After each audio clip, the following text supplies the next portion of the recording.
Okay, here we go.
I'm going. Tzemach, you're still here or you want to ready to New York?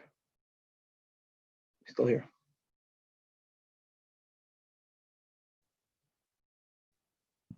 I'm still here. Can you hear me?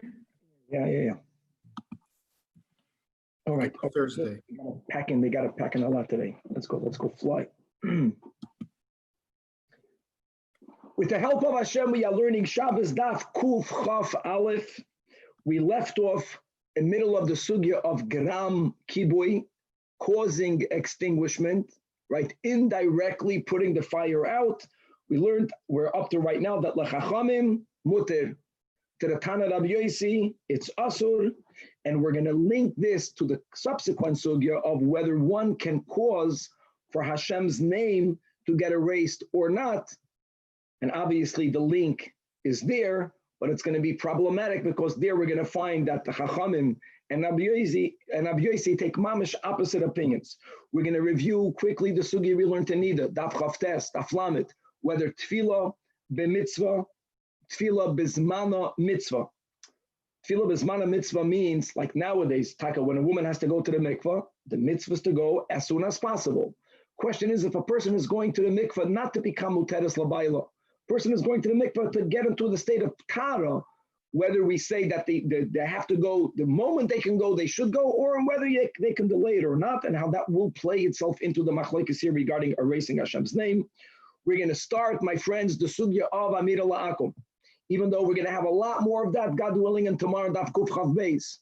We're going to speak out how Rashi writes two different reasons for the Isur Derabanan of Amira La'akum. We're going to touch upon Katan Oichel Nevelos. Katan is not mechoyev to keep mitzvahs. If he's already eating nevelos, are we mitzuvin to stop him from eating nevelos, or we're not allowed to give him nevelos biyadayim? But if he's doing it on his own, maybe we're not obligated to stop him from doing it. We're going to chazar a story that we had in the Gemara that we have in the Gemara regarding someone who lost their keys b'Reshus Harabim, and they were given advice to take minor boys and girls to the Reshus Harabim, and some of them will find it, they'll play with it, they might carry it back. Can you do that? Can you not do that? We're going to have a halachic application of the ending of the first Perek in Tanya. And the Alter Rebbe brings from Bava Basra the Chesed, the Umen Chatos, right? Shekol Chesed. Shekol Chesed, Shu'umas Oid, Tzedakah Chesed, Shu'umas Oid, Digelulum Oisim is Einom Elom Lehisyayer, Chulei. We're going to see a real application of that concept. We're going to speak about how Muktzah was not enacted when you have a Graf Shel Re'i. That means if you have a pile of excrement or very non-good smelling garbage, then we are allowed to remove it. We're going to have a statement of Rabbi Yeshua ben Levi, Kol hamazikin neherogim b'Shabbos. Kol hamazikin means all creatures that potentially are dangerous. they could be killed on Shabbos. And the question we will have is, does that mean that you can kill them when they're chasing you? Or does it mean that even if they're not chasing you, says Rabbi Shua ben Levi, since potentially they could, you are already allowed to kill them. And finally, we're going to conclude, we should get there with the Rebbe's statement of Pagaboy, Kayoitzaboy, as we'll explain, God's willing, when we learn this inside. Okay, Chevra, we are a little bit back. We are on DAF Kuf Chaf Amid Beis, about 15 lines before the bottom of the Amid. 15 guys, count on 15 lines, middle of the line, the Rami, the Rabbanon, as we just spoke out, that in the Gram Kibui Sugya, the Chachamim are the ones that are lenient, and Rabbi Yossi is the one that's stringent. The Chachamim are the ones that hold that you can even make, let's say, a mechitza away from the fire. You know the fire will reach there, and you can fill up, you can make the mechitza of kalim and fill them up with water, even though you know that these kalim will probably crack, and when they're gonna crack, the water will extinguish the fire. The Chachamim hold you are allowed to do it. It's indirect causing of extinguishment. Rabbi Yossi says even that indirect is also prohibited. The Tanya, someone has Hashem's holy name written on his own flesh. He may not bathe, nor he may not anoint himself, because these are activities that will erase Hashem's name. He may not even stand in a filthy place. Why? Because Hashem's name is there. Now, what happens if nisdam l'loy tefillah shal mitzvah? So l'chura, the issue is that going into the mikveh will cause Hashem's name of getting erased.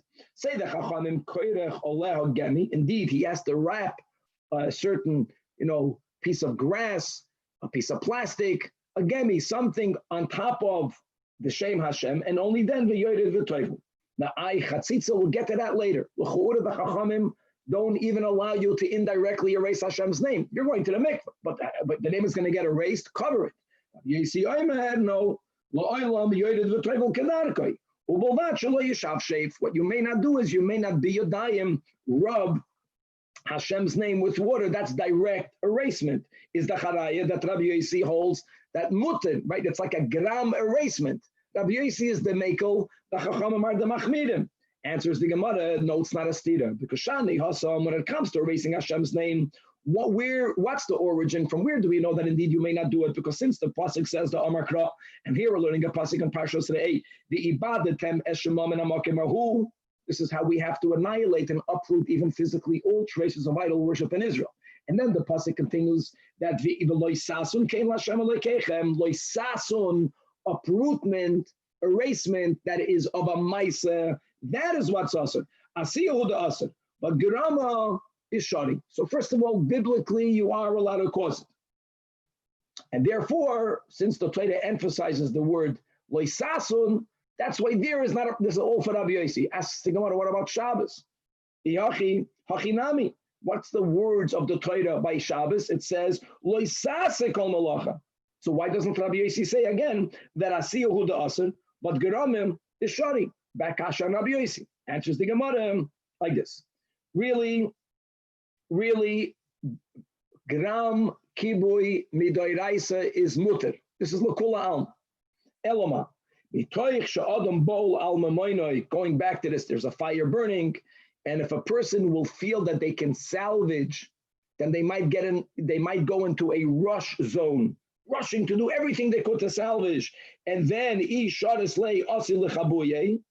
So therefore, according to Rabbi Yossi, when he says gram kibuy is asur, it's only midrabanan. Midoiraisa, it's not a problem. And this fear is unique for Shabbos. The isur derabanan, that when you become bohul, you might forget that it's Shabbos, is not shaykh by erasing Hashem's name, and therefore by Hashem's name, he did not even make an isur derabanan. All of this answers Rabbi Yossi. Yachi still kasha derabanan aderabanan. And here the kasha becomes stronger, because when it comes to Shabbos, Hassan goes to Shabbos, that by Shabbos you have this additional reason to make a rabbinic enactment, because Adam is bol al mamoinai.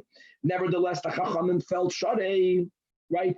They did not say gram kibuy is asur. They still allowed you even midrabanan to do gram kibuy. So it's not shayach bol So like Kol Shchein, why did the Chachamim demand for you to put a gemi on top of the Shem Hashem written on your flesh? Says the Gemara, hold on, the whole premise of your question is based on the understanding that the question of putting a gemi, the Chachamim who demand for you to put a gemi, is to make sure Hashem's name doesn't get erased. That's not correct. V'tizbira, are you thinking correctly? It has nothing to do with erasing Hashem's name. Because exactly how would you put on the gemi? If you're going to put it on tight and then take it will prevent Hashem's name from getting erased. But you got another problem. There's a chatzitza. Now, take a step back. Let's remember quickly. B'kitzur, chatzitza midoraisa is if there is something that's roiv umakpid. Roiv means it's covering either the majority of your flesh or the majority of the place of your hair. And it bothers you. Makbet doesn't mean it bothers you 24/7. Makbet means that when you're going to a place where you want to look fancy, l'mashal, when you're going to a wedding, if it bothers you there, that's called makbet. If you don't have both, then it's not a chatzitza midoraisa. Midrabanan, one or the other also causes a chatzitza, either roif or makbet. So let's go into the makbet part. Right, we're going on the presumption that a person is bothered if they're going to have a gemi affixed on their bodies, which makes sense. If you're going fancy, you're right, you're not going to have a gemi stuck onto your body. So if you're going to put it on, it's a chatzitz. The only solution is you can put it there, but you're not going to put it tight. If you're not going to put it tight, is Ayla Bamaya. It's not going to prevent the name of getting erased. Is Araya, it has nothing to do with name erasement. The Gemara says, who said that? 1 second. Maybe the reason why we're not concerned with the chatzitza is because aside of the gemi, to begin with the Shem Hashem, that in itself is already something intervening the waters in your body. So in other words, chatzitza, paper clay, mishum diyoi, elama, enachanami, so you have a kasha. What about the ink? Is the charaya, muzmin zogan, that you're not makbet. And if you're not makbet on the diyoi, so you're not makbet for the gemi. So the Gemara says, no, that's not correct. Because I can argue that the diyoi is not a chatzitza because it's still moist. Because when ink is moist and therefore it gets washed off very quick with water, it doesn't make a chatzitza. But yes, you're makbet. And practically, you can relate to that. If you have something written on your body in a place that's normally exposed, when you go to a chasana, it's not nice. You're makbet. A gemi on your hand, you'll be makbet. There, the reason why the name is not a chatzitza is because Belecha, and indeed the Tanyas we learned in a Braisa, Hadam, this is the halacha l'maisa, right? If a woman has a cut when she goes to the mikvah, if it's moist, it's not chaytzitz. Hadam, hadiyoi, hadavash, hacholov. If they are lachem, they enam chaytzitzim.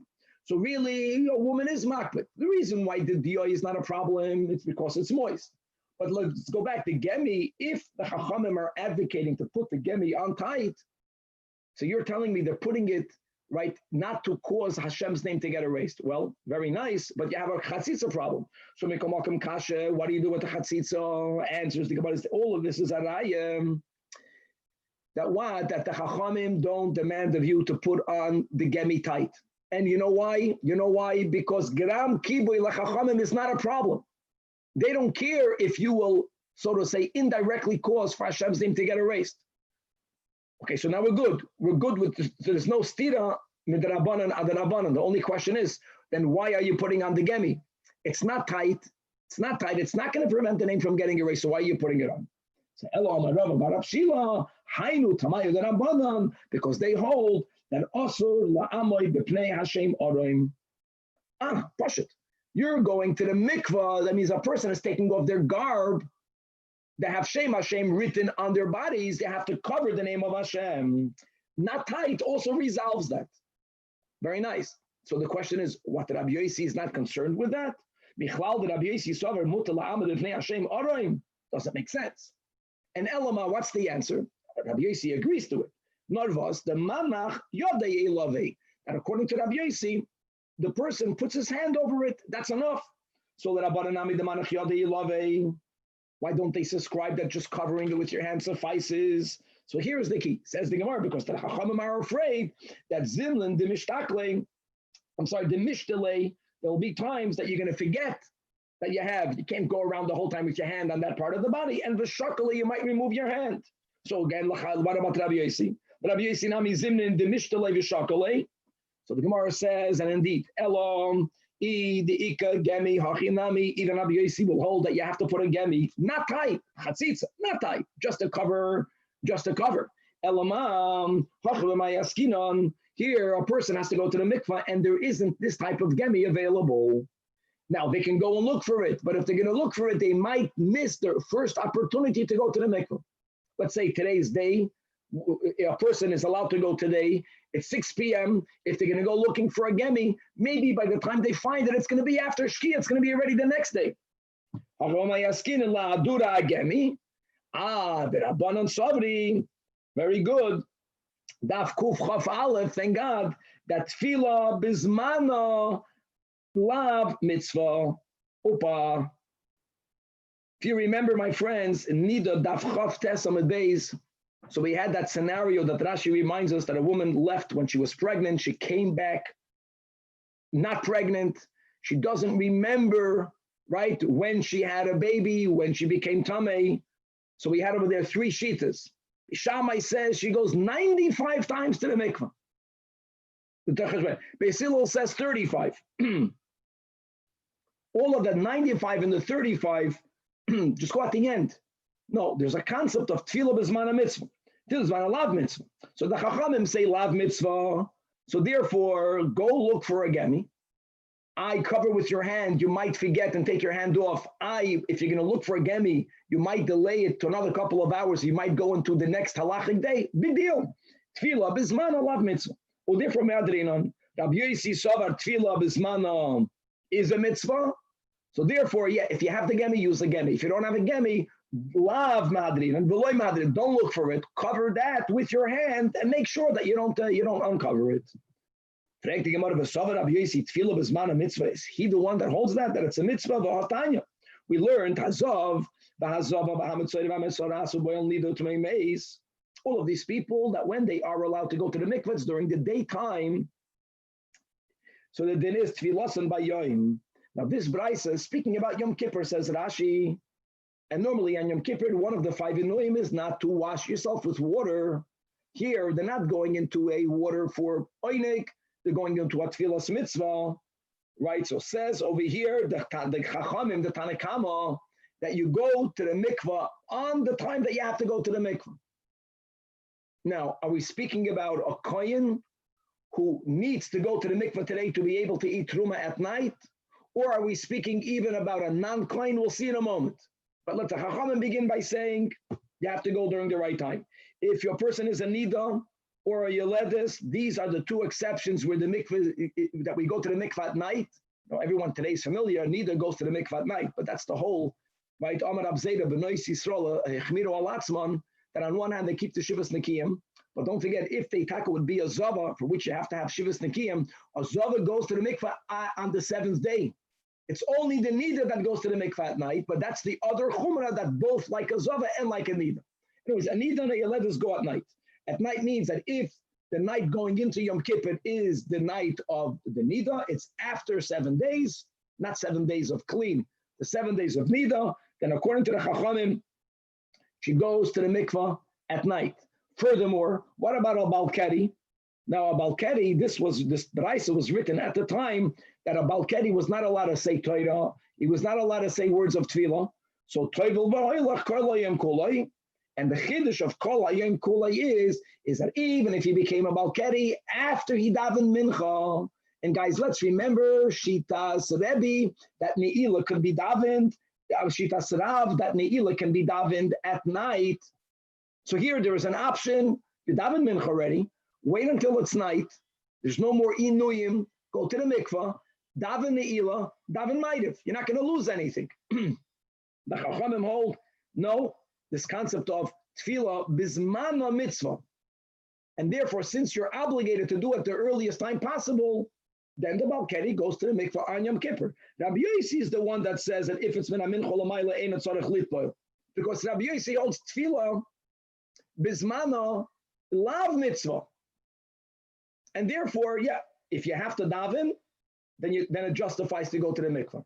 If you're a kohen and you want to be able to eat truma at night, then it justifies to go to the mikvah. But if you're not a kohen, or if you're stam a yid and you already davened everything that has to be davened today. And again, Shitas Rav, many people did today. We daven the Eilah so late, it can be already after night. You're allowed to daven the Eilah after at night. So wait until night and go to the mikvah and then do your tefillas. So what do we see clearly? That Rabbi Yossi holds that tefillah, bismana, right, is not a mitzvah. The opposite. If tefillah bismana is not a mitzvah, then he should say that mehadrin and after the gemi. So the Gemara answers no, that this brayso that you just quoted about Yom Kippur is not the same Rabbi Yossi that we were quoting in the brayso of the gemi. Hahi, the brayso of Yom Kippur is Rabbi Yossi but Rabbi Yehuda. He is the one, like again, in either DAF Chof Tesamid Beis, Beishamai 95 tefillas, Beisilo 35 tefillas. And the third shita was Rabbi Yossi but Rabbi Yehuda. He's the one that says that Daya tefillah ba'achreina. So don't go make all those cheshbonis, just go at the last moment, at the end, and go to the mikvah. However, our Rabbi Yossi, right, it's just in our rule, my friends, Stam Rabbi Yossi is one of the 5 or 6 Talmidei Rabbi Akiva, Rabbi Yossi bar Chalafta.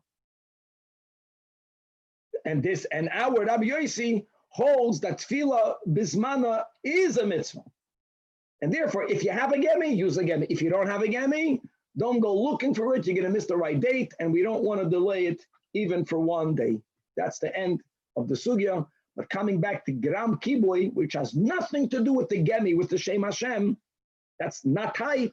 Gram kibui, Chachamim are lenient, mutter, and Rabbi Yossi is the one that says that we may not even cause a extinguishment through water on Shabbos. Moving on to the next Mishnah, and here we are starting the amazing sugya of Amira La'akum. Again, most of it will be Daf Kuf Chav Beis, but at least let's open up over here. Says the Mishnah. Nachri Shabbat Lachabos. Forget about saving. It's a Brenta fire. A guy is coming to put it out. Says the Mishnah like this. On one hand, ein oimrim loy kabei. You cannot tell him explicitly, put it out. You cannot say that to him. However, neither are you obligated to tell him to stop. That's the next words. Va'al techaber. In other words, that ein oimrim, you don't have to tell him, oh, don't do it. Now, why can't you tell the guy to put it out? Guys, look inside Rashi, right under the Gemara. It's already towards the bottom. Ein oimrim loy kabei, Rabbanan gazur alamira lenachri mishum shvus. I want to read quickly. I know it's late already. There are 2 very important Rashis. I'm going now to Avodah Zarah. Avodah Zarah daf tes vav, right? This is really what the Gilyon Hashas, what Rabbi Akiva Eger is referring to in this Rashi over here. And Avodah Zarah, now there's a misprint for sure in the Gilyon Hashas regarding the Divrei HaMaschel of Rashi and Avodah Zarah. I have the Gemara open. Daf Tezvav Amud Aleph, Rashi Divrei HaMaschel, Kiven Dezav Nakanya. Not the Divrei HaMaschel that he writes over here, Nehi Dil Revia. It's the next Rashi over there. And I'm reading inside the Rashi. Avol al hashabes lo nitztavu b'nei noyach, uma she'asur liyisrael loimer lo'evet kechavim asei likach. Why can't a yid tell a guy what to do? Zeu mishum mimitzoi chefzechavet daber daber. He quotes the pasuk in Yeshaya that we have been learning a lot, right? It's called Divrei Kabbalah. Dibur asur. Can't tell a guy to do a malach. Azoi zakt Rashi, Avodah Zarah daf tezvav. Quickly go ahead in your Gemaras. In Shabbos, Daf Kuf Nun Gimel Amud Aleph. That means we're going, my friends, almost to the end of the Sechta. We're going to the beginning of the last Pedic, the 24th Pedic. Rashi, also the first line under the Gemara, Kuf Nun Gimel, different Rashi. Rashi says that they were speaking about asking a guy to carry your wallet for you. Why can you not do that? Right? In fact, the Gemara is asked, the Mishnah says you could give your wallet to a guy to carry it you. So the Gemara says, my Thomas Shardal, how can you do it? And what's the problem, says Rashi? Because you're making him into your shliach.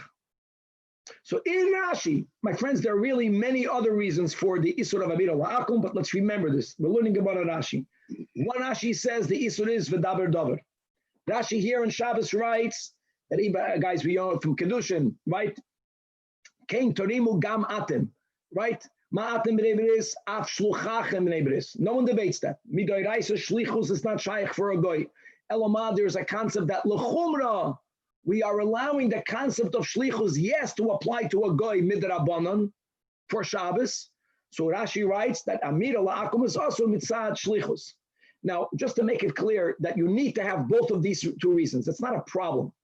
Because if the reason would only be mitzad shlichus, shliach shaladam kamoisai, what's going to happen if I'm going to tell a goy to do something for me erev Shabbos? But he will do it for me on Shabbos. If the only issue is because of the daber davar, then I didn't tell him on Shabbos. I told him before Shabbos, and it wouldn't be a problem.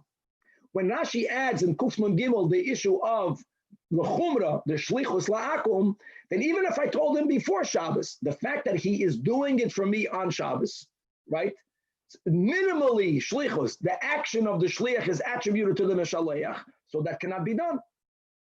If the only problem would be with daber, what about the opposite? What happens if I tell a goy on Shabbos to do something for me for Sunday? He's going to do it on Sunday. If the only issue would be shlichus, it wouldn't be a problem because he's doing it on Sunday. That's the other Rashi in Avodah Zarah, the daber davar. Even if he's not going to be doing it on Shabbos, but I can't even speak to him to do it on Shabbos. Another detail: if the issue is shlichus, even if I didn't tell him anything, he's doing it for me. If the issue is v'daber davar, then I can't tell him. But if I don't tell it to him, or maybe if I only hint it to him, then it's not v'daber davar. I'm not speaking the way I speak b'chol. So this whole hinting is connected to the reason of a daber davar, and we're going to unpackage this a lot more. Just be aware of these two Rashis. It's extremely helpful. So what are we saying here in the Mishnah? Two din. I can't tell the guy to put it out. Rashi says, Amira la'akum, Amira la'nachri. But if the guy is doing it, I don't have to tell him to stop. Just to know, b'chlal, this is a problem. Because when it comes to Amira la'akum, as we just mentioned, Rashi Kufman Gimel Shlichus, even if I didn't tell it, if he's doing it for me, that means he's my shliach, I can't derive benefit from it. So why am I not obligated to tell him to stop if he's putting out the fire for me? That's something the Gemara is going to address over here. Again, like we said, that's the halachic application of the end of Tanya Perek Aleph. Chesed l'umum chatas, that everything that a goy does is ein oleis yair, is a halachic concept, as we'll see over here. The goy is not doing it for me, he's doing it for him, as we'll see in a moment. And if the goy is doing it for him, then I can derive benefit. Not the daber davar. I didn't tell him, nor did he do it for me. He did it for him. He did it. If he did it for him, he's not my shliach. So then I can derive benefit. And that's why if he's putting it out, I don't have to tell him to stop.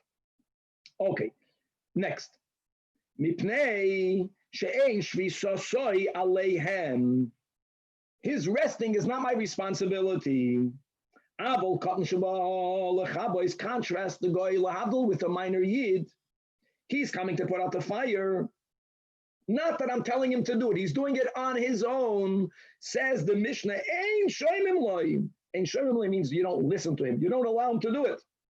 Why? Bipnei sheshvisasoi is aleihem. Now we're going to have a lot more in the Gemara. We're going to have a lot, like we just mentioned.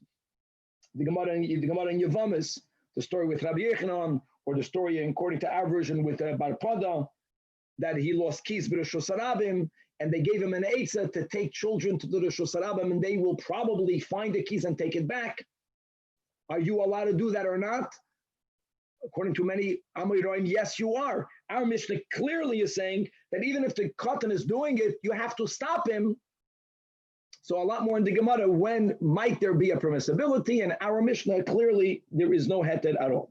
Okay, so let's begin. Says the Gemara, Omar Rabbi Ami, Bidleika hitiru loymar, that when it comes to a goy, what is asur is indirect. Put it out the fire. Put out the fire is what you can't tell them. But for you to make a loud statement that what? Whoever will put out the fire won't lose. You know what that means? It won't lose. It means that I'm going to compensate you. But you're saying it beremes. You're saying it indirectly. You are allowed to do that. You are allowed to do that. Says the Gemara L'choira, you can bring a raya to the heter of Rav Ami from our Mishnah, which is, in the Mishnah says, you're not allowed to tell them directly, put it out, right? Nor are you obligated to stop them from putting it out. So let's focus on the first reish, on the kabei. So be medayik, kabei hu d'lo yamrin alei. Right.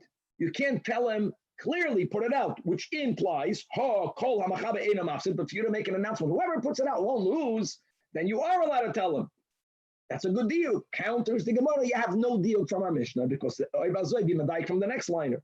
The Mishnah says that you don't have to tell him, don't do it. You don't have to tell him, don't do it. That's where the heter is, which can also imply, but to announce, that's already too much. So if you want to be medayik from the Mishnah, you can be medayik from the Reisha one way, medayik from the Sefer the opposite way.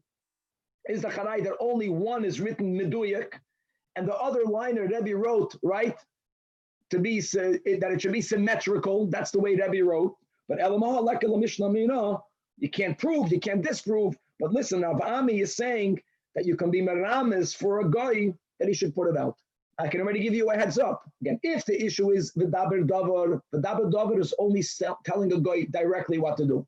If you're saying whoever will put out the fire won't lose, that's not the daber davar. Shlichus, he's doing it for you. And bachlal, again, shlichus is bachlal akashi, even if you're not telling him, kol hamachaba eina mafsid. Shlichus means even if you told him nothing, how can you derive benefit from him putting it out? Because he's doing it for himself, he's going to get a reward. You're saying, kol hamachaba eina mafsid. What do you mean by saying that? You're going to give him a gift. So he's doing it for him, he's doing it for the gift. If he's doing it for him, you are also allowed to derive benefit. A lot more in a moment.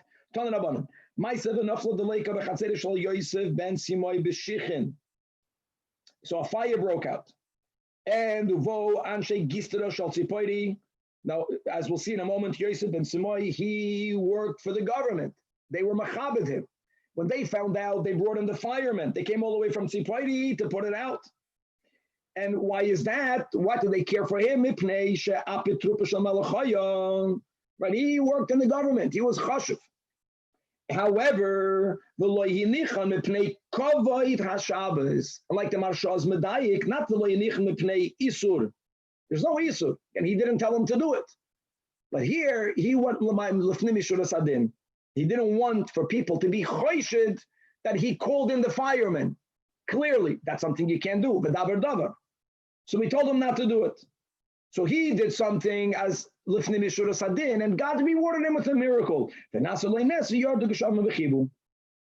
only that, he didn't want for the goyim who came to feel like they came for nothing. So he sent to each one 2 saloim, and parkois shebahem, and to the guy in charge, to the chief, he sent 50 saloim.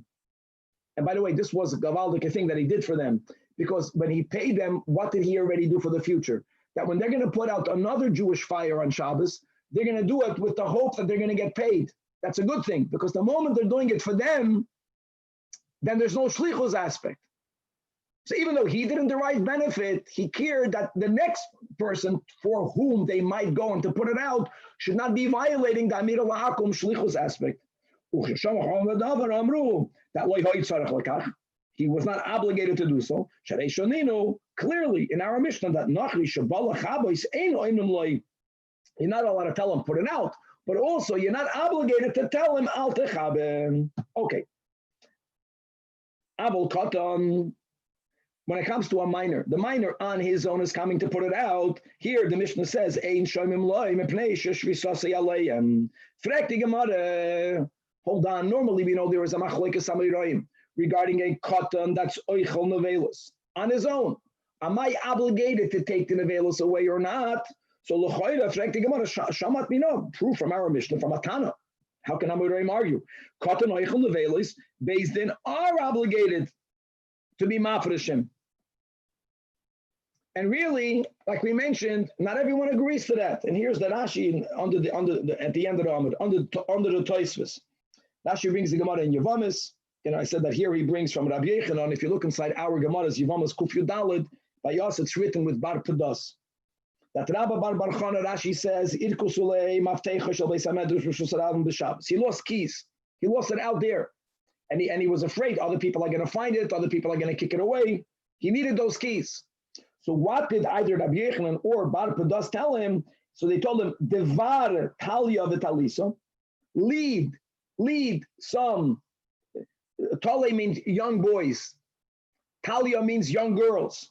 L'taili Hassan, bring young children there, and hopefully that they'll find the keys and they will take it. In other words, you can't be a die and tell them to do it, but you can bring them, you can create the circumstances where it's likely that children will violate Shabbos, they'll violate Toitzah. And Rabbi Yechanan allowed for that to happen. So you see that, or Bar Padas, according to our version. So you see that what? That not everyone holds that if a cotton is oichel nevelos, we're mitzvah la'afrishay. We're not allowed to be safu biyadayim. We cannot give it to them, but we don't have to stop them. So answers the Gemara, Amar Rabbi Yechanan, and faket Rashi's girsa. It's a stira Rabbi Yechanan and Rabbi Yechanan. So Rabbi Yechanan has to find for himself. Rabbi Yechanan holds the cotton ha'oisel das aviv. This is beautiful. In our Mishnah, the cotton is older. He's not bar mitzvah, but he understands the anguish that his father will have that the house burnt down. So why do you think he's doing it? He's doing it because he cares for his father. If he's doing it for his father, even if there's no v'daber davar, but there's a shlichus aspect.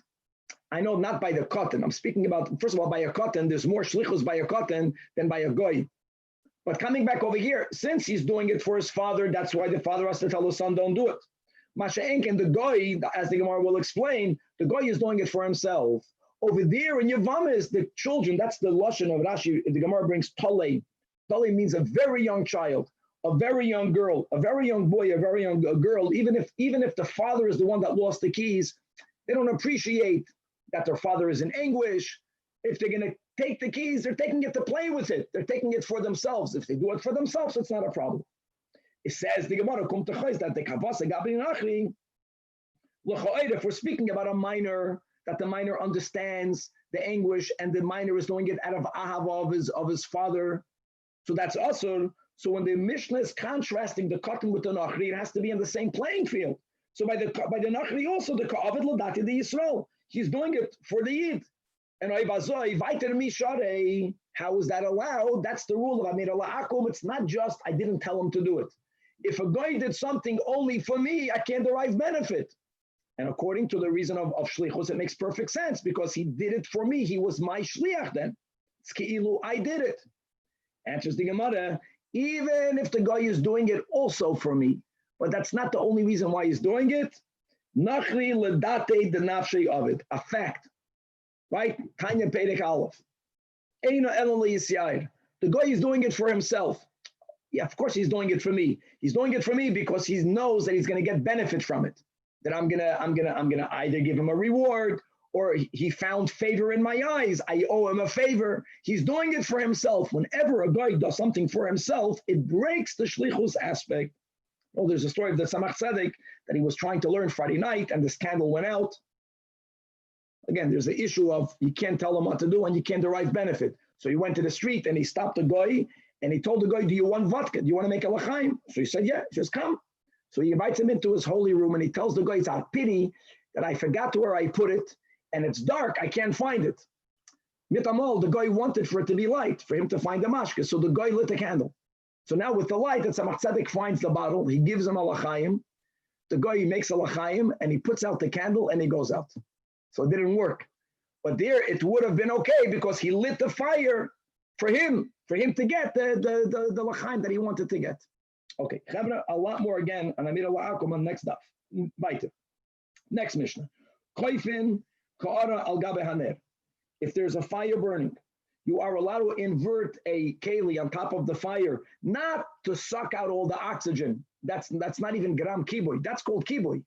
But the fire might catch on the beam. There's a beam above the fire. So you don't want, you are preventing the fire from spreading by turning over a keli. That's something that you are allowed to do. I'll tell you the chiddush of that in a moment. And also, the al tsoya shel katan, we're going to learn the right girsa of this statement in the Gemara soon. Al tsoya shel katan, the taich is if you have tsoya from a minor, you don't want it to smell bad. Evidently, it's muksa. So at least you can cover it with a keli. That's the way we learn right now. The chiddush of these two statements is, guys, we just learned not that long ago that there are those that subscribe that it's usher to move a keli for muksa. Aner is muksa, soya is muksa. Our Tana holds you are allowed to move a keli for muksa. Next in, Ba'al Akrav, you are allowed to turn a keli on a scorpion. Now here, you're not doing it a little bit. You're fully trapping it. Yes, you are doing an act of tzeda. Why shaloi tishach? Because you don't want it to sting you. How can you do an act of trapping? So chevra, we're going to learn the Mishnah, where we learned this above, that really it's called a malacha she'eina tzricha legufa, because in the Mishkan they trapped the animals because they wanted the animals. Here, you don't want the scorpion. You only wanted to prevent it from stinging you. So it's malacha she'eina tzricha legufa. So let's go with Rab Shimon. Our Tan is Rab Shimon, and therefore it's only Yasser Midrabanan, but it's Yasser Midrabanan. When it comes to a sakana, the Chachamim, they were matir. They said you can even do a lachatchila. However, Amar Rabbi Yehuda, now we're learning Gupshat. Rabbi Yehuda, who holds malacha she'eina tzricha legufa, my friends, is asur midai chayiv chatas. So you don't have this heter. He says that Ma'aser Bolus, Rabbi Yechon and Zakai, Ba'arav is a city in the Galil. That what? That there was someone who turned a cup over an akrav, and va'amar choishashni le'mechatas. He might be chayiv achatas. Why might? I'll tell you why might. Because if there was a pikuach nefesh involved, then you're exempt. That will be the only heter. But if, let's say, the akrav was not chasing you, there's no pikuach nefesh involved. So just because you're doing it to prevent the akrav from biting you, malacha she'eina tzricha legufa is still chayiv chatos. So maybe you will chayiv chatos. Very good. Okay, Chevra, let's start. Starting with the story. The following three Amoraim went on a trip. Rav Yehuda, Rav Yirmiyah bar Abba, and the third, perhaps he was less known, Rab Chanan bar Rava. Where did they travel to? They went to the house of Bey Oven. They went to the house of Oven from Neshikia. Rav Oven of Neshikia recognized Rav Yehuda and Rav Yirmiyah, so he was mechabed them. Rav Yehuda Rav Yirmiyah bar Abba, finally turning to DAF Kuf Chaf Aleph on the base, Oigavalt relate. He brought them a nice benkel. He was mechabed them in how they sat down. He brought them a couch. And to Rab Chanan bar Rava, he didn't know who he was. He can sit on the floor. So you can imagine that Rab Chanan is not that freilach. That's the pshat of the Gemara. Now, what happened during that visit? Ashkechei, Rab Chanan saw that the host, that Rav Oven, was learning V'ayida, Tatalet Mitazun. He was learning Mishnayos. And he was learning our Mishnah. Now, the words that we had in our Mishnah, no one will have. A little different. His version was the second din in the one you can put a cup over a fire, it shouldn't burn the kaida. And the next din in the Mishnah is you can turn a keli over ba'al tsoya shel katan. You can cover over the excrement again of a minor. Mipnei katan. Mipnei katan means why are you doing it? Because you don't want for the minor to become dirtied with that soya. Okay. Amalei.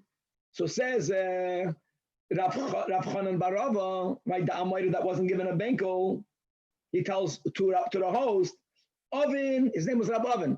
Oven Shatya, you foolish Oven. Masni shtusa lebnei, you're teaching the Mishnah foolishly to your son. You're not learning good shot in the Mishnah. Why is that? The only reason why you would have to use a keli to cover the tsoya is based on the premise that tsoya is muktzah. And again, the chiddush of the Mishnah will be that there are other Tanoim that hold that you can't even move a keli for muktzah. Our Mishnah holds you could, but you can't move the muktzah. But if you would be allowed to move the muktzah itself, why would you cover the tsoya with a keli? Remove the tsoya. So obviously you hold that tsoya is muktzah. Why is it muktzah? It says tsoya of an animal is muktzah, but tsoya of a minor, since dogs eat tsoya of a minor, it's not considered the muktzah at all. If your version is soya shel katan,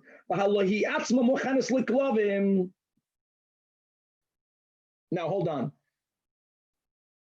Very nice that it's considered food stuff for animals, and taka food stuff for animals are not muktzah, but it's noilad. It's noilad. If the soya wasn't in the world when Shabbos came in, it doesn't help that now it's roy lachilas behema. Now, I know that we're going to learn Mesachtas Beitza, and don't jump what we're saying right now. The Gemara is going to establish a big klal that we'll have to deal with later. The klal is that anything that's not in the world now, but it's forecast to come into the world. From before Shabbos, you know it's going to be here. That item is not muktzah. Now, when it comes to an egg in the body of the chicken, the Rishonim explain their forecast is not enough because halachically an egg in the chicken is pashut chicken. It's not an egg. Unlike excrement, that even when it's in the animal, in the body of the minor, it's already considered excrement. And we'll deal with that more later, pashut late. But that's the klal in our Gemara Shabbos Kuf Chaf Aleph on the base. Something that's forecast to come into the world is not called muktzah. You can't say it's not muchen. It's muchen. We foresaw it. So says the Gemara, but you can argue it's noilad. Why is that? Because now it's food, but it wasn't in the world. That's what lichazile says the Gemara. It's not true. Like we just mentioned about Tanya, now the Braisa is not directly speaking about noilad. The Braisa is speaking about the concept of tchum. Tchum means that not only am I bound to my 2,000 amas, articles that belong to me are bound to my 2,000 amas, and articles that are hefker, they also are bound to their 2,000 amas. Their meaning to where they were when Shabbos came in. Now hold on, waters in a lake, they're hefker, they're moving. If we are to say that they are bound to their tchum, then I would never be allowed to drink waters from a lake, not from a lake, from a river, waters that are moving, because if it came to me Shabbos morning, it means that when Shabbos came in, Friday night came in, they were very far away. They already moved beyond 2,000 amas, and that should make them, I can't have benefit from them, I can't take them. Says the Braisa in the Haras HaMoishchim, that if you have flowing waters, or Mayanis and other flowing springs, they are not kind of their place from when Shabbos came in. Why is that? Because when does something have its own place if it's stationary when Shabbos came in? They're moving. Since they're moving, so then so then if there is a tchum, is when I take those waters on Shabbos, they become like me. From now on, wherever I can walk, I can take those waters. Wherever I cannot walk, I cannot take those waters. But they are not koina their own makom. That's the Braisa. But now the Gemaras bring a gavaldik proof. Forget about tchumen. I have a muktzah issue. Waters that came out of the spring Shabbos day. Where were they when Shabbos came in? They were under the ground. They were not accessible. If they were not accessible, they were not muchan. So forget about tchum. They should be muktzah. Why are they not muktzah? Even though they were not here. You know what? Since we knew that they are coming out, again, there's a forecast that a spring is constantly bringing up water. Even if the water wasn't here by me when Shabbos came in, it's not muktzah. So therefore, coming back over here, tsoya of a cotton, even if it left the cotton's body on Shabbos, it's not noilad. And if since klavim eat tsoya of a cotton, it's not muktzah, it's meichel. So why do you have to take a keli to cover it? This is how he challenges his host. His host right away gave in. So says, you're right, good. So I got the wrong version. The Elo, Heichi, Asneye. So how should I read the Mishnah? So Ema, it's interesting that he didn't read it the way we read it. He also had a different girsa. Ela Ema al tsoya shotar negoilim mipnei katam. Indeed, because tsoya of tar negoilim is taka muktzah, because that's something that even animals won't eat. And you don't want this cotton to get soiled. So you can't move the muktzah, but you can use a keli. Again, the chiddush is you can move a keli l'tzoyrech muktzah. Hold on, the Gemara still is not happy. Right, that's your classical graf shel re'i. We say that a garbage is graf shel re'i. Graf shel re'i means a pile of excrement. Why would you not be allowed to move the tzoy of a tarnagol? This is the graf shel re'i upon which there's no muktzah. The taper clay, that graf shel re'i, and the chi tema graf shel re'i. Agav mana'in can only be moved on top of a vessel, in other words, indirectly, but not directly. Excuse me. But in your gufaloi, no, that's not true. Gaf shel re'i, since it's disgusting, Chazal allowed you to move it directly. And here's the story.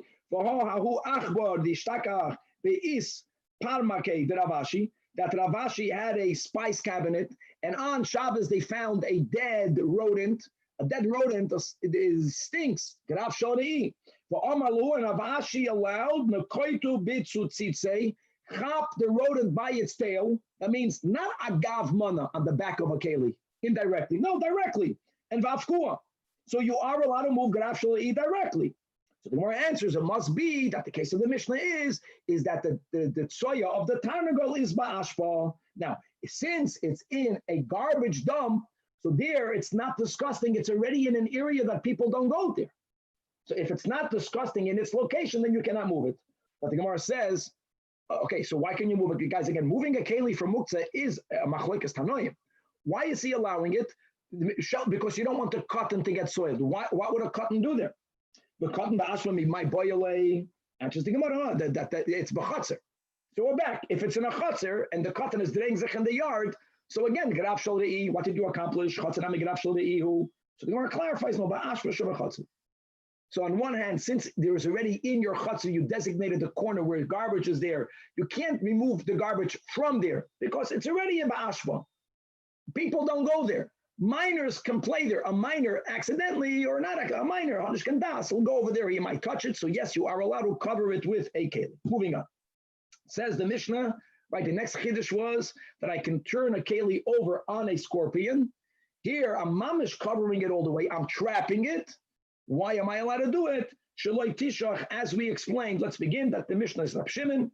You're trapping it. It's malacha she'ein tzricha lagufa because you don't want the scorpion. It's preventative. Malacha she'ein tzricha lagufa is awesome in the Rabbanan. Because there's a danger, you're good.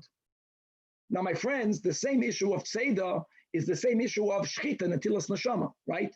In the Mishkan, they shechted an animal because they wanted the animal. Can you kill a dangerous animal on Shabbos? You can make the same argument. First of all, Rab Shimon, it's not a doiraisa. Why is it not a doiraisa? Because you're not killing the snake because you want the snake. You just don't want it to bite you. Okay, but it's the Rabbanan, but you don't want it to bite you. There's a danger. So you are allowed to do it. So let's analyze this danger aspect. So the Gemara begins with a statement that Amar Rabbi Shua ben Levi, Kol hamazikin neherogen b'Shabbos.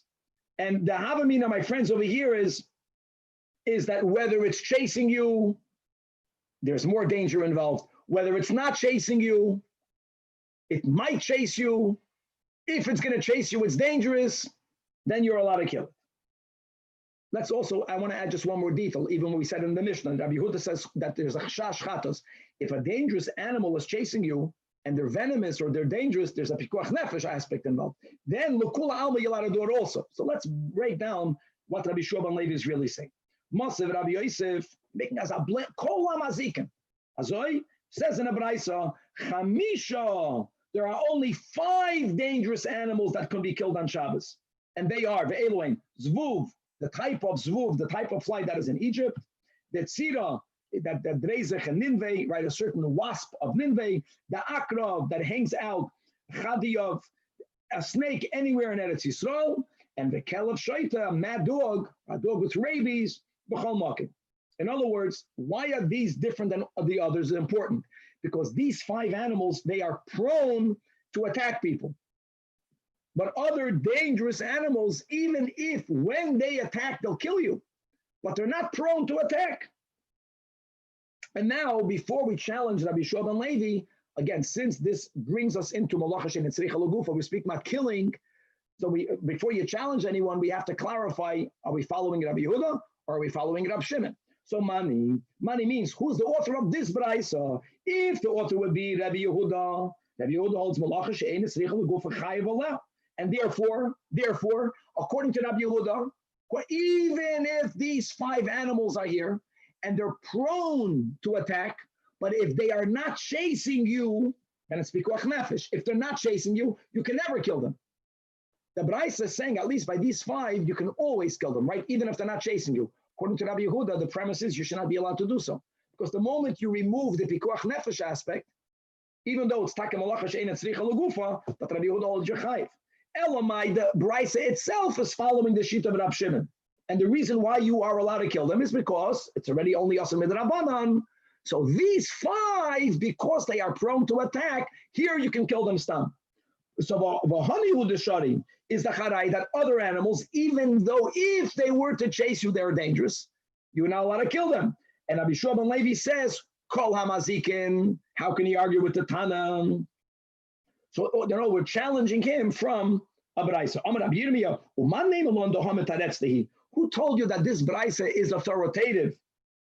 No, maybe it's corrupted. Maybe the braisa is wrong, and therefore you can't refute Rabbi Shua ben Levi from that braisa. And right away says Rabbi Yosef, no, I know this braisa to be authoritative. I learned this braisa from my Rebbe's. This is authoritative. And indeed, because of that, I challenge Rabbi Shua ben Levi from this braisa. But I don't refute him. But then I know how to farem for Rabbi Shua ben Levi. And he explains in the following. Now, he's going not to explain the braisa, he's explaining Rabbi Shua ben Levi. When Rabbi Shua ben Levi says that kol hamazikin, you can kill the ratzu achrov. If a mazik is chasing you, and my friends, then you can kill anyone. And why can you kill them? Because they're mazikin. Mazikin means there's a safek pikuach nefesh. So actually, you're right that the braisa only goes according to Rab Shimon. You're right. Rabbi Shua ben Levi is going to l'kol alma. He wanted to make it clear, don't be your Eber Chacham. If anything is a mazik is chasing you, he might get you, he might not. Safek pikuach nefesh b'mechal Shabbos. However, the Baraisa, obviously, therefore, speaking about they're not chasing you. If they're not chasing you, according to Rabbi Yehuda, you may never kill them, even those 5. Eloma, this we're standing with what we said before. The Baraisa must have been authored by Rab Shimon. Oh, since it's only Malachash and Tzricha Legufa, only down a notch, it's only also Midrabanan. So those 5, even if they're not chasing you, since they are prone to attack you, you can anticipate, and yes, you can kill them. Says the Gemara, Tana Kamei de Rabba Barafun. The following Baraisa was learned by a Tana teacher to Rabba, the son of Rafuna. That we're speaking, you're killing them when they're not attacking you. Okay. In other words, there was no necessity, even though by the letter of the law you can do it. Again, let's go with the sheet of Rab Shimon. We talk a paskin like Rab Shimon. And here there's a danger aspect, but Ruach Hasidim are not noicha. Amaloi, Rava heard this and he saw it was against it. He says, Azoi. He says, Ein ruach chasidim noichimenu, v'oisam chasidim, ein ruach chachamim noichimen. Ha. If you have such a chasid, the chachamim don't like such a chasid. And guys, look inside the Rashi, 4 lines under the Gemara, right? Because the shapir of it, the Eloi mazik and hashta, it's good that you kill them. Either not chasing you, and maybe they won't damage you now, so what? Soifam lahazik b'shas kasan. And when they're going to do damage, they're mazikin, they can kill. So you did a good thing by killing them. Mamash. So says the Gemara that this approach of Rava Barafuna, he clearly holds that you can kill Eli Mazik, even if they're not chasing you. That goes against his father.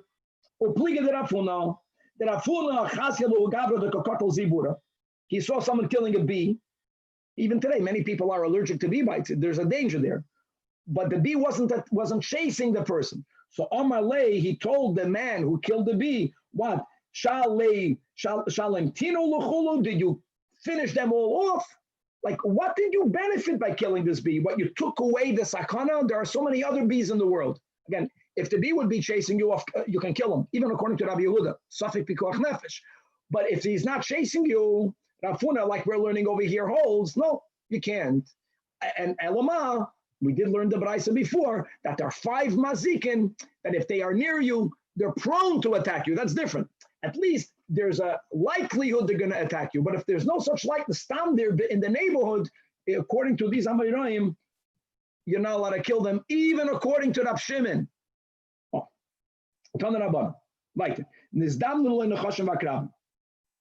if you walk by a Nachash and an Akrav, and you kill them, you should know this is not on Shav Stam. That Hashgacha Pratis had it, that those mazikin God wanted to remove from his world. And based on the rule, says Rashi, that Megalgalin Schus Alidei Zakai, when you kill a Nachash and an Akrav, it's a sign that God finds you a Zakai. So God, so to say, gave you the opportunity to remove a damage from the world. If you walk by an Nachash and an Akrav and you did not kill them, that they were actually sent to kill you.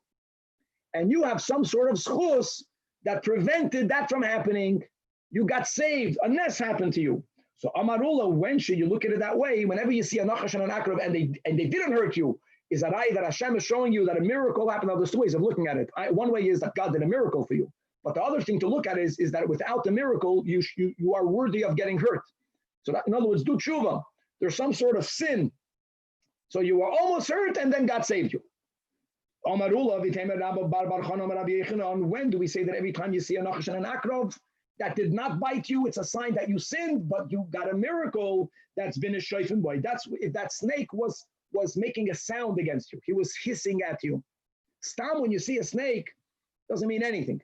But if there was a snake that was hissing at you and it did not attack you, again, the concept of hashgacha prat is it's nicht stam, nikra, God forbid, that you know that on one hand, you were deserving of a bite, and at the same time, on the other hand, you have a schus, or a schus avos, or that ever blessed you, or whatever it is, and you were protected. And what's the takeaway? The takeaway is that God loves you, and the other takeaway is do tshuva for the chait that brought about that snake to begin. Pamachas nafal echad beis hamedrash, and Rabbi Abba Bar Kahana was in the beis medrash, my friends, of Rabbeinu Hakadosh. So on Shabbos, a snake falls in there. Va'amad nivasi, a yid from that location got up and he killed it. He killed it before the snake went after anyone. So Amar Rebbe. So these are the words that Rebbe said. Paga boy kayoytze boy. One similar to the snake got the snake. Now, what did the Rebbe mean is going to be the question. Did the Rebbe mean to criticize that person, or did the Rebbe mean to compliment that person? The shopper of it. The snake is dangerous. That Talmud is just as dangerous in a good way. So Rebbe complimented him. Or no. Rebbe meant to say that he should not have killed him. Because again, we're learning a sugya that if the snake is not chasing you, even according to Rabbi Yehuda, you kill it. If it's not chasing you, that's the whole question. Even according to Rab Shimon, do we always say that you are mutter to do it? So what did the Rebbe mean? So Tashema, right? The Rab Abba, Rab Chia Bar Abba, and Rab Zera Havayosli, they were sitting on the kilo, on the porch of the Veda and the household of Rabbi Yamai. And Nafak Milsa Mi Beinayu, they began to discuss the following: Boy, my name is Rabbi Yanai, right? And therefore, because of their discussion, they were there. So they asked the host, they asked Rabbi Yanai, okay, again, clearly, when they're not chasing you, so Amaluhu, Tzira, Ani Hoidig, I hold that you can even kill a Tzira, right? A certain type of bee, a certain type of wasp. It's Nachash Va'akrav, Loi Kol Shchein. You are allowed to do it. So since Rabbi Yanai holds you are allowed to do it, so then for sure in the Maisa with Rebbe, for sure they were allowed to do it. So Rebbe meant to compliment. Says, no. Dilma, maybe Rabbi Yanai wasn't saying that you should go out actively to kill a tzira. Maybe Rabbi Yanai was saying that lefi tumai normally means innocently. Now Rashi over here says lefi tumai, guys, 3 lines before the bottom of the Amid. He explains the case of Rabbi Yanai was you're walking, and you are about to put your foot down, and you see a wasp on the ground. So first of all, you're not intending to kill it. It's davar she'ein mischaven. There's no psikresha because before your foot hits the ground, could be the tzira is going to run away. So that is what Rabbi Yanai says. When you're walking, you don't have to go out of your way. Walk innocently. If you end up killing a dangerous creature, so be it. That everyone agrees to. Again, that's because it's davar she'ein mischaven, and it's not a psikresha. Davar she'ein mischaven, my friends, is l'Rab Shimon muter. Here we're speaking about actively killing a nachash. That's malacha she'en tzricha l'gufa, because you're doing it. You're not doing it for the snake. You're doing it for the protection. But that's even according to Rab Shimon, that's also midrabanan. The only heter would be because it might attack someone. Do you say that or not? The Amar Rav Yehuda roik dorse lefi tumei, if there's spittle on the ground. Now, when you step on spittle, that moisture might flatten out the ground. Flattening out the ground in a house is baina. Remember that? Flattening out the ground out there is chayrish.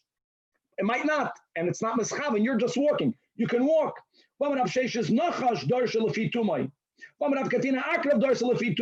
So basically, the Rabbi Yanai's leniency has nothing to do with the story of the Beis Medrash of Rebbe, and therefore we don't know what Rebbe meant when he said, Pagaboy, Kayoytzaboy. One takeaway we for sure can have is that when we are connected to a Rebbe, the koyach of a Rebbe, we can kill the snake. Which is the snake is the Yetzer Hara. whether it's b'koyach of us, whether it's b'koyach of the Rebbe, but as long as we are connected, we're good. Chevra, to be continued. Okay, we're good. Thank you. We're good enough. Abba, we're already 5 lines before the bottom of the Amit. We're caught up. Guys, tomorrow's Amir al-Akum. Amir al-Akum is Moededik. And just to know, the Alter Rebbe Paskins l'chumra, that Amir al-Akum is because of shlichus, which is why we are more machmer than many other poskim when it comes to Amir. We need a lot more hetenim to tell a guy, to benefit from a guy's avodah on Shabbos. Thank you.